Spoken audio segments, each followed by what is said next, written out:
কখনো ধারণা করে কোনো মন্তব্য করবেন না, ধারণা করে কারো ব্যাপারে কিছু বলতে যাবেন না, নিজের তাৎক্ষণিক সুবিধা ভোগ করার জন্য কারোর পিছনে পড়িয়েন না।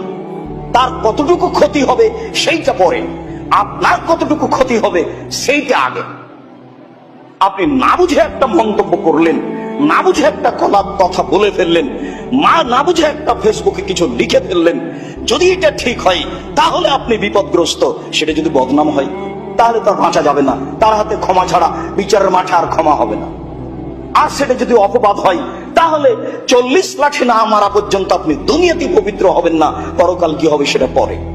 খুব কঠিন ব্যাপার, যার কারণে আল্লাহ তাআলা বলছেন কখনো যে বিষয়ে তোমার কিছু জানা নাই সেই বিষয়ের পিছনে পড়ো না।